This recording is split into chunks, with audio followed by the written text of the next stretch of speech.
Bonjour et bienvenue au Verbomoteur. Ici Simon Lessard en compagnie de nos trois chroniqueurs cette semaine, Antoine Malenfant, Allô. Benjamin Boivin Salut. et Anne-Marie Rodrigue. Allô. Bonjour à vous trois. Alors pour bien commencer l'émission, je suis allé sur Google et j'ai cherché question brise-glace pour faire connaissance. Et donc, je vous pose ma question brise-glace cette semaine. Si vous pouviez visiter n'importe quel lieu dans le monde, où iriez-vous?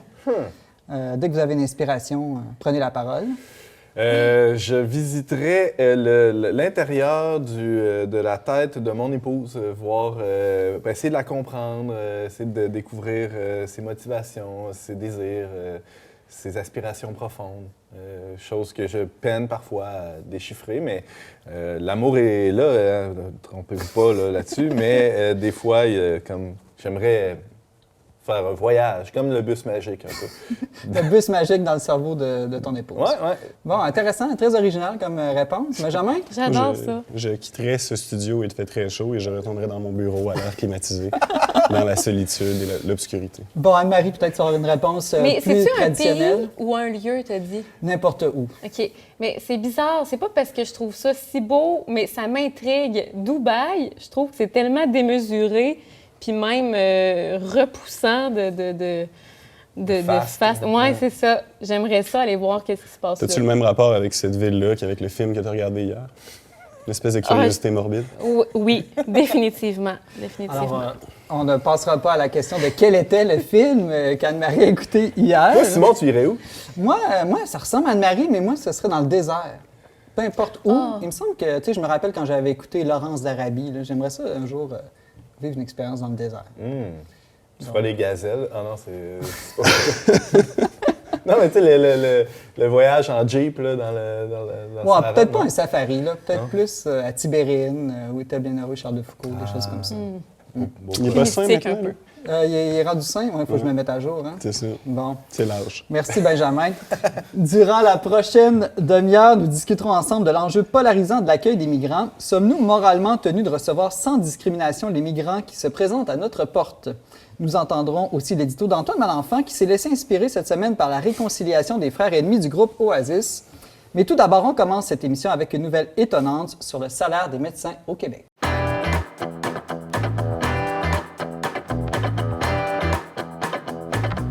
Des données compilées pour la première fois par la RAMQ ont révélé que toutes spécialités confondues, les femmes médecins au Québec gagnent en moyenne 105 000 $ de moins que leur homologue masculin.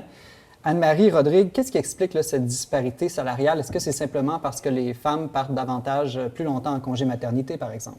Oui, c'est souvent ça qu'on va invoquer comme cause, mais là, on ne peut pas si facilement se rabattre là-dessus parce que on pouvait lire en début de semaine dans le Journal de Montréal, c'était le porte-parole de la Fédération des médecins omnipraticiens du Québec, Stéphane Gosselin, qui révélait que les femmes médecins travaillent autant de jours dans l'année que leur homologue masculin. Donc, je ne sais pas si c'est parce qu'elles vont quand même en congé de maternité, mais que les hommes prennent leur congé de paternité ou qu'ils voyagent beaucoup, je ne sais pas. Mais c'est à peu près égal. Mais il y a le golf, peut-être, là, qui vient jouer. Il y a peut-être le golf. Ben, je ne sais pas, j'avance une hypothèse. Mais continue. Ouais. Peut-être c'est excluant les congés, en tout cas, peu importe. Ouais. Non, parce qu'ils sont comptabilisés. Mais il y a deux causes, par contre, qu'on peut identifier à l'origine de cet écart de revenus-là. Et la première, je l'ai trouvée très intéressante, puis c'est même un fait qu'on peut trouver positif, c'est que les femmes médecins prennent plus de temps avec leurs patients. Donc, en moyenne 10 % plus que leurs collègues hommes.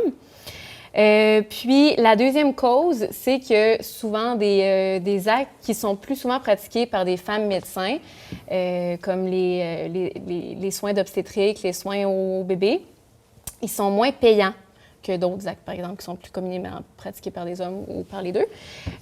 Donc, au total, ça l'explique cet écart-là. Les hommes ignorent leurs patients et choisissent des spécialités plus payantes.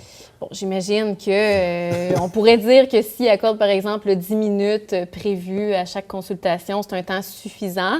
Mais justement, dans un article connexe, on y parlait de la féminisation de la médecine, parce que bientôt, ça va être 70 % des médecins qui sont femmes, là, dans le fond. Puis, les médecins, pas les médecins, mais les patients qui avaient été sondés disaient que chez les femmes médecins, on observe, on reçoit plus d'empathie, plus d'écoute. Il y a une générosité de temps qui est là aussi. Elles elles misent davantage sur la prévention, puis elles prennent en compte la dimension psychosociale de la personne aussi. Est-ce que donc c'est pas une bonne nouvelle d'apprendre que notre système de santé a majoritairement des femmes médecins, puis qu'en plus les femmes médecins mettent cet accent spécial sur la relation avec le patient? Bien, je pense, exact, c'est une très bonne nouvelle. Puis, il ne faudrait pas, pour résoudre cet écart-là, se dire, bien, il faudrait que les femmes répondent aux mêmes standards que les hommes, finalement, pour rattraper. Des standards de rapidité, disons. À t'écouter parler, c'est plutôt l'inverse. Là. On croirait que c'est plutôt les hommes qui devraient imiter les femmes médecins que les femmes médecins qui devraient imiter les hommes. On pourrait croire ça, effectivement. Ou on pourrait se dire aussi, plus loin dans l'article, on pouvait lire que c'est surtout les médecins de la santé publique qui ont réellement un revenu égalitaire parce qu'ils sont soit payés à forfait ou ils sont salariés, finalement. Donc, ils n'ont pas cette rémunération à l'acte la rémunération à l'acte, c'est un incitatif à l'efficacité, là, où, justement... Mais excuse-moi, je t'interromps, Ouais. à une certaine efficacité ou à une efficacité à court terme, parce que, par exemple, un médecin de famille qui passe les patients de manière assez, disons, rapide là, pour le dire poliment, oui, peut-être ça lui permet de voir plus de patients, de diminuer sa liste d'attente, mais comme tu le dis, Anne-Marie, si les médecins femmes, entre autres, ont un soin particulier à la prévention, ont un soin particulier à un diagnostic plus posé qui tient compte de la santé globale de la personne, il y a des économies à long terme qui peuvent se faire. Oui, c'est ça. C'est une efficacité, Tout à c'est une fait. efficacité qui, du point de vue du médecin et de son intérêt corporatif, pas du point de vue du système de santé puis de l'objectif global. La santé Ouais. objective des gens. Parce que l'étude révélait aussi que ça réduisait le nombre de visites chez le médecin à long terme, cet accent-là Ben voilà. sur la prévention. Fait que tu as tout à fait raison. Puis aussi, dans un rapport de l'IRIS, là, l'Institut de recherche d'information socio-économique, qui étudiait justement la rémunération à l'acte, je les cite là, ça tend à entraîner une surproduction de soins. Les médecins peuvent avoir intérêt à recommander plus de visites médicales et à réaliser plus d'actes, même si leur pertinence n'est pas démontrée. Ce mode de rémunération tend à faire abstraction de la qualité et de la pertinence des soins. Donc, on peut vraiment remettre en question... Mais ça, c'est induit, c'est pas nécessairement conscient, je vais charger plus d'actes, c'est juste le système qui encourage ça en quelque sorte. Exact, c'est ça, c'est un incitatif. Donc, ce que je comprends bien, ce que tu avances comme point de solution, ce serait d'abandonner la rémunération à l'acte? En tout cas, je trouve ça intéressant de le considérer, puis c'est ce que l'IRIS propose depuis de nombreuses années, justement, pour permettre des conditions où cet incitatif-là disparaît, puis ce que les femmes font naturellement, prendre plus de temps, offrir plus d'écoute, d'empathie, de prise en charge globale, bien que ça puisse être tous les patients qui puissent en bénéficier, pas juste les patients qui, par chance, tombent sur une personne qui a une approche plus axée là-dessus. C'est intéressant avec cette solution-là parce que l'objectif premier n'est pas tant nécessairement d'arriver à l'équité salariale que d'offrir de meilleurs soins aux patients. Mais c'est les deux, c'est ça, parce que de cette façon-là, il y a une justice qui est atteinte pour les médecins femmes, mais aussi pour les patients qui, je pense, ont droit à des services, à des soins de qualité, là, finalement. Anne-Marie, la question qui tue, là, j'entends déjà mon oncle chialer en disant... On le salue. Mon oncle fictif va ok. dire c'est déjà les plus payés au Québec. On parle de salaire chez les médecins spécialistes, là, dont l'étude faisait mention entre 300 et 400 000 par année. Bon, oui, il y a un écart d'inégalité salariale. Tout le monde veut l'équité entre les sexes, mais quand même, est-ce que c'est un enjeu prioritaire que d'arriver à l'égalité salariale de gens qui ont déjà des salaires au-dessus de 300 000 $? Oui, bien, effectivement, moi, ce qui m'intéresse plus là-dedans, c'est d'offrir... En fait, ce qu'on devrait rechercher d'abord, c'est d'offrir des soins de qualité à tout le monde. Donc, plus du point de vue du patient. Oui, je pense qu'il y a plus de justice à aller chercher pour les femmes aussi, mais de fait, c'est pas... c'est ça, c'est des salaires quand même énormes, là. Je ne sais pas qu'est-ce que vous en pensez. En fait, c'est que en visant l'objectif du bien commun, on se retrouverait à finalement s'inspirer de la manière de soigner des médecins femmes qui ont une approche différente et qui prennent plus le temps avec leurs patients. Mais je pense que tout ça est d'une manière peut-être plus accrue ou plus vraie en première ligne chez les médecins de famille, parce que là, tu parles de 300 000 à 400 000, c'est chez les médecins spécialistes. Il y a un peu une confusion entre les deux paliers, là, entre guillemets, là. Mais je pense que si on tient compte plus particulièrement des médecins de famille qui sont la première ligne, on doit vraiment s'inspirer de la méthode ou de la façon de faire des médecins de sexe féminin. Non, et puis de toute façon, aller chercher l'équité entre les médecins hommes et les médecins femmes, ça ne veut pas nécessairement dire avoir un salaire horaire pour tous les médecins qui équivaudrait à ce que les hommes réussissent à aller chercher en raison de la méthode actuelle. Peut-être que l'équité, elle se trouverait autrement. Bien, merci beaucoup. Très intéressant, Anne-Marie. Tu es journaliste au magazine Le Verbe. Merci encore. Merci.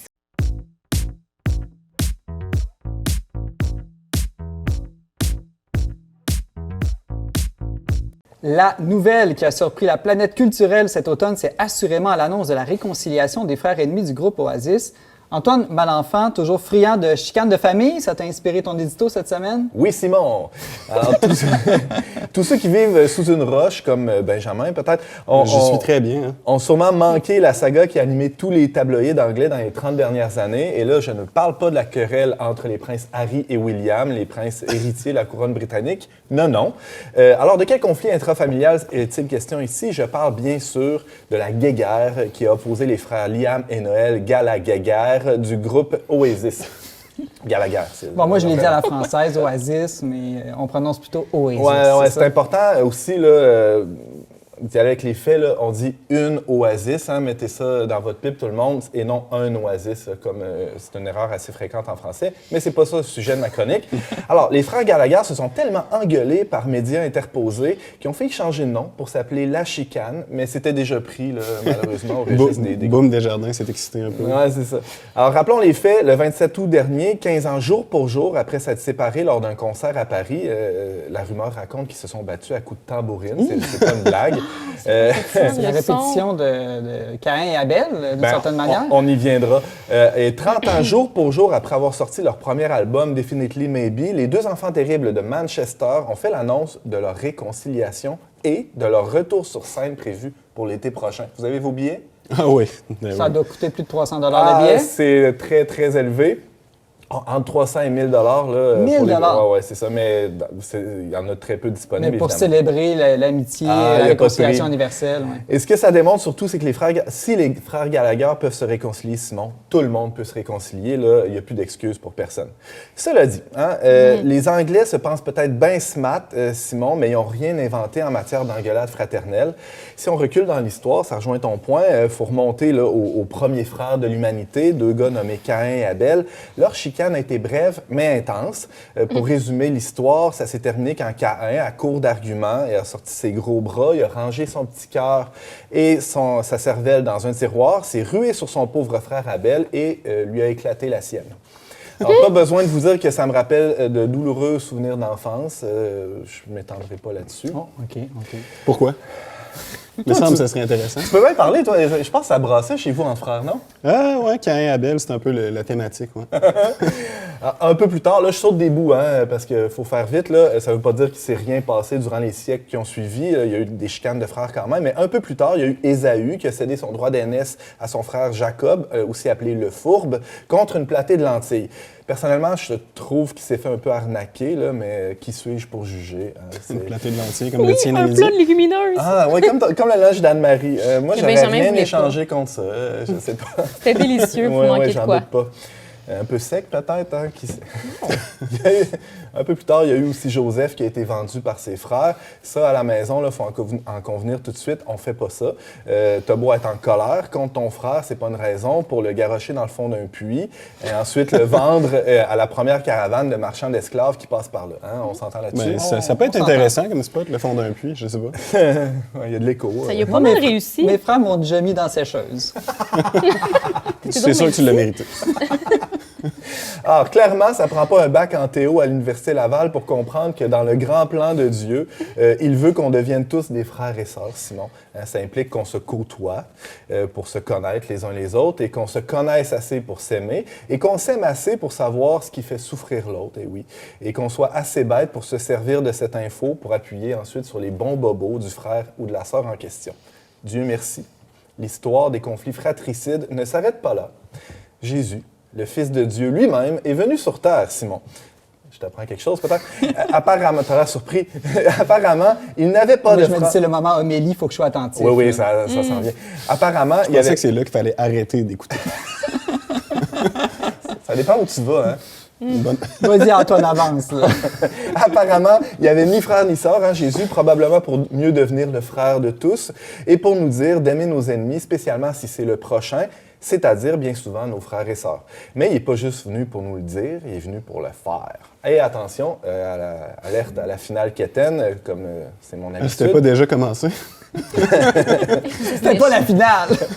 Alors, comme le dit un proverbe trouvé dans un biscuit chinois, la fraternité est comme un immense désert de haine et d'incompréhension, ponctué de quelques oasis d'amour et de pardon. Ah, c'est vraiment beau. Antoine Ça me fait plaisir. Malenfant, tu es rédacteur du magazine Le Verbe. Merci pour ton édito. Ça fait plaisir.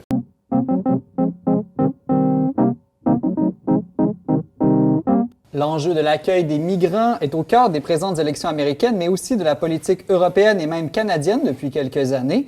Notre question à débattre cette semaine, les États occidentaux sont-ils moralement tenus de recevoir sans discrimination les migrants qui se présentent à leur porte? Benjamin Boivin, je commence avec toi. Oui, je sais que c'est moi qui l'ai choisi, mais c'est quand même une question un peu tannante. J'ai pensé à ça récemment. Je lisais le magazine The Atlantic, l'excellent magazine américain. J'ai lu un super article sur la région du Darien. C'est la région entre la Colombie et le Panama. Région très importante dans le processus migratoire en Amérique du Nord, là, particulièrement ce qui concerne les États-Unis. Il n'y a pas seulement des Sud-Américains qui passent par là, il y a des gens qui viennent d'Asie et d'Afrique. C'est une région extrêmement dangereuse, extrêmement difficile. J'ai été vraiment bouleversé par la lecture de ce reportage-là. Des scènes extrêmement touchantes. Et on est vraiment exposé, là, lorsqu'on s'intéresse à ce sujet-là, à une misère humaine extrêmement profonde.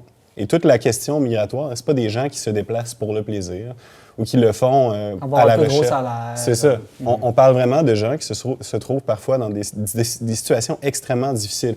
Les réfugiés, on pourrait dire. Oui, c'est ça. Puis il y a plein de motivations, hein. Ça varie, là. Il y a des gens qui partent de situations très difficiles, il y a des gens qui se trouvent dans le processus à vraiment empirer leur situation, en fait. Et tout ça, en fait, ça suscite un sentiment de compassion. La compassion, c'est un sentiment qui est très fort, qui nous donne envie d'aider notre prochain, de chercher à le sortir de sa misère. Mais c'est pas nécessairement le sentiment qui nous permet de poursuivre le bien commun de la manière la plus efficace. Et moi, c'est ça, en fait, ma réponse à la question, c'est non. Je pense pas que les États occidentaux sont tenus moralement d'accueillir tous les migrants qui se présentent à leur porte pour la simple raison que c'est une politique qui serait de nature à nuire, dans bien des cas, aux pays du Sud et qui est aussi souvent de nature à nuire aux pays d'accueil. De quelle manière ça nuirait aux pays du Sud? Ça ne m'apparaît pas évident. Bien, l'exode de population, les mouvements de population dans les pays du Sud, que ce soit en Afrique, en Asie ou en Amérique du Sud, c'est des mouvements de population qui sont déstabilisants pour les pays d'origine, qui souvent ont des conséquences économiques graves. Lorsqu'on parle d'immigration économique, c'est un autre sujet, mais c'est toute la question de l'exode des cerveaux. Lorsque le gouvernement du Québec, on a déjà parlé de ça à l'émission, par exemple, va faire du recrutement dans certains secteurs d'activité, promettre des opportunités économiques plus payantes, c'est vraiment des situations qui sont déstabilisantes pour les pays d'origine, qui peut-être, dans le cas des migrations irrégulières, voient à court terme un avantage, hein, une certaine libération de la pression sur certaines ressources. Mais quand même, c'est des impacts qui sont à très long terme et qui sont parfois très négatifs, en fait. Moi, en écoutant ta question, c'est l'idée de sans discrimination qui a retenu mon attention. Il me semble que ce serait plutôt immoral, en fait. Ce qui est moral, c'est de faire de la discrimination positive. Si tu souffres plus, si tu es en situation, ta vie est en danger, tu ne peux pas avoir le nécessaire pour vivre de nourriture, de travail. Le rapatriement familial devrait peut-être être privilégié aussi. Il me semble qu'il y a ou même les voisins immédiats, peut-être qu'on a un devoir moral de venir en aide plus rapidement aux pays qui nous sont limitrophes. Et il me semble qu'il est sain d'avoir des critères pour favoriser ceux qui sont davantage dans le besoin que de prendre un riche Européen qui viendrait ici simplement pour des questions d'amélioration, de qualité de vie qui est déjà assez bonne là où il est. Oui, c'est ça. Mais ça me fait penser à l'exhortation qui avait choqué beaucoup là, de gens. L'année passée, en 2023, la visite du pape à Marseille, il avait exhorté justement que c'était un devoir, comment il avait dit ça, un devoir humain et de civilité de venir en aide aux migrants qui traversent la Méditerranée, qui est comme la route la plus dangereuse. Il y a genre 28 000 personnes qui sont portées disparues depuis 2014, là, dans cette traversée-là. Puis je me demande s'il n'y a pas des situations, justement, où devant le fait accompli, les États ne sont pas davantage pressés de faire quelque chose, puis c'est ça, de s'ouvrir à ça, comme tu dis. Il y a tellement d'enjeux qui popent dans ma tête. Là. Ben, peut-être que le fait... de donner l'impression que la porte est grande ouverte, ça encourage les passeurs à proliférer dans leur commerce. Je ne sais pas s'il n'y a pas un mauvais message qui est envoyé. Cela dit, je suis totalement d'accord qu'on a un devoir humain là, de prendre soin de ceux qui sont c'est même biblique là, d'accueillir l'étranger, mais dans une mesure où on peut vraiment l'accueillir, c'est-à-dire qu'on a un devoir d'intégration aussi, ça, que ce soit l'enseignement de l'Église ou même moralement, on peut pas accueillir quelqu'un puis le mettre dans un coin puis lui dire débrouille-toi. Ne pas lui enseigner la langue du pays, ne pas lui trouver un travail ou un logement, par exemple. Alors ça, les gouvernants ont la responsabilité de s'assurer de pouvoir accueillir dignement les gens qui cognent à leur porte. Et ça, par définition, c'est limité. Je veux dire, une Ben, communauté, une famille, une ville, une communauté politique donnée a des ressources qui peuvent être très grandes, mais qui sont limitées. Je t'écoutais parler de laisser entendre, finalement, laisser entendre qu'un accueil universel est possible. Les politiques publiques aux États-Unis, par exemple, pour prendre un cas qui est très important actuellement, ont beaucoup changé. Il y a eu un peu de ping-pong dans les dernières années. Parfois des politiques très restrictives et d'autres fois des politiques très ouvertes. Ça crée une situation dans laquelle des mouvements de population importants ont lieu parce que des gens pensent raisonnablement pouvoir améliorer leur sort en raison du message qui est envoyé par les responsables politiques. Et il y a toute une industrie de passeurs qui profitent de cette situation-là pour faire miroiter un mouvement de population relativement aisé, alors que parfois, et c'est pas rare, là, des gens partent d'une situation effectivement pénible du point de vue économique et social, mais empirent leur situation considérablement à travers un voyage qui est souvent très dangereux. Puis aussi une situation arrivée dans le pays d'accueil qui est parfois pas évidente du tout, là, une situation d'irrégularité qui peut durer très longtemps. Si je me fais l'avocat du diable, par contre, on pourrait dire, oui, évidemment, on ne peut pas accueillir infiniment, là, de manière illimitée, mais est-ce que la tendance actuelle des pays riches et pas de trop rapidement se justifier en limitant le nombre de personnes qu'elles pensent pouvoir bien accueillir? En morale, en éthique, généralement, on va dire qu'il faut un peu crocher la tendance inverse qu'on a. Là. Donc, ici, la tendance qu'on observe, c'est plus de pas assez accueillir et non de trop accueillir en ce moment dans la majorité des pays occidentaux. Mais ça, c'est une proposition discutable. Il y a quand même une grande variété de pays occidentaux qui ont des politiques migratoires très diverses. Là. En Europe et en Amérique du Nord, il y a des cas de figure très différents. Le Canada accueille à peu près qui il veut. Les États-Unis n'ont aucun mécanisme efficace actuellement pour discriminer les entrées de population. En Europe, il y a des cas de figure très différents. Peut-être certains devraient accueillir... c'est pas la France. C'est ça. Peut-être certains devraient accueillir plus et d'autres moins. Fort intéressant. Un autre point qui vous vient sur le sujet? L'Église l'a souvent fait, là, cette distinction entre les structures ou les responsabilités des gouvernants et les responsabilités individuelles comme personne. Moi, j'ai un devoir d'avoir un souci très aigu, très particulier de l'étranger de l'immigrant, de la personne qui vit une situation difficile, qui est proche de moi, dans mon quartier, dans ma communauté. Ou tu pourrais avoir de la famille à l'étranger aussi. Tout à fait. Alors ça, c'est un devoir moral premier. Après, la responsabilité des dirigeants et de nous, par conséquent, comme votants, c'est autre chose. Oui, puis en tant que gouvernants, ils sont dans une situation où ils n'ont pas le loisir, comme un individu particulier. Toi, si tu choisis, tu reçois 4-5 personnes chez toi, ça crée un certain inconfort dans ta famille, mais tu choisis de faire le sacrifice de ton confort pour accueillir des personnes qui ont le besoin. Les responsables politiques ne sont pas dans une situation où ils ont le loisir de faire des sacrifices importants pour toute la communauté politique sans consulter ceux qui devront vivre les conséquences de ces sacrifices-là.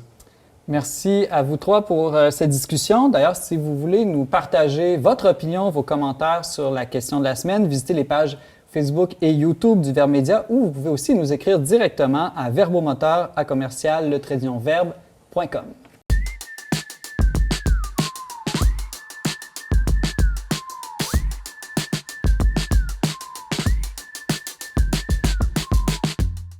Antoine Malenfant, côté culture cette semaine, suggestion très originale. 2 grands événements. OK, je te laisse aller avec le premier, ce que tu as dans les mains. Oui, on a reçu au bureau le tout nouveau numéro spécial du Verbe qui porte sur le problème de la technique. C'est à ce jour, je pense, notre numéro le plus accompli graphiquement, au niveau des contenus aussi, mené de main de maître par mon collègue Benjamin. Fallait bien que je fasse quelque chose de mon temps. Ah ouais, t'as réussi à faire quelque chose de très bien en coordonnant les dizaines de collaborateurs journalistes illustrateur. Et en un mot, le problème de la technique, c'est quoi? Le problème de la technique, c'est qu'on a perdu le sens de la technique et qu'on est complètement avalé par l'esprit de la technique qui nous conditionne jusque dans les plus intimes. Vous allez voir des articles très, très, très variés, des cas très concrets, des essais aussi plus philosophiques. L'abonnement est toujours gratuit. Oui. Comment on fait pour s'abonner? On va sur lever.com, /abonnement, où on navigue sur notre site. Là, c'est très facile et on s'abonne rapidement parce que si vous voulez recevoir ce numéro à la maison, il faut faire ça dans les prochains jours. Là, vous avez encore quelques jours à peine. Merci Antoine. Côté musique, tu avais Ouais. dit que tu avais aussi une nouvelle. C'est quoi la nouveauté? Un autre gros événement, bon, j'ai parlé de la réunion d'Oasis, là, mais un autre comeback, là, comme on dit en grec, il y a eu avec Podcast, qui est Pas un de groupe casque avec sur la avec tête et pas de non un casque. balado. C'est là. ça. OK. Avec Podcast, c'est un groupe québécois de folk très intimiste, très doux, très lent, qui n'avait pas sorti d'album depuis déjà, je pense, 7-8 ans, qui vient de sortir l'album Cardinal. C'est chez Bravo Musique. C'est un album tout en douceur, comme nous a habitués avec Podcast. C'est dirigé par Stéphane Lafleur, qui est à la guitare et au chant, avec ses comparses. Vous connaissiez, vous, ce groupe montréalais? Vaguement. Prévisiblement pas. Bon, moi non Non, plus. c'est Alors, vrai. tu nous le fais découvrir cette semaine. Ah ouais, c'est tout doux. C'est difficile de ne pas se laisser emporter par leur musique. Et par les paroles aussi. Hein. Il y a des textes, Accepter le mystère, par exemple, qui sont très spirituels.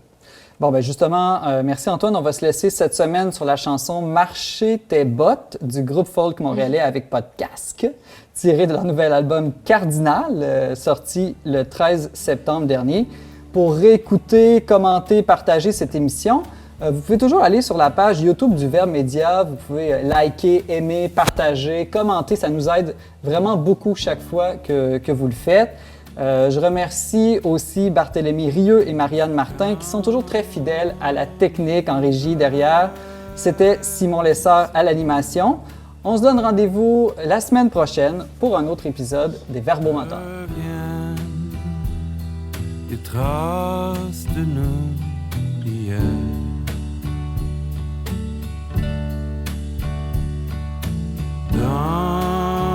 D'anciens matins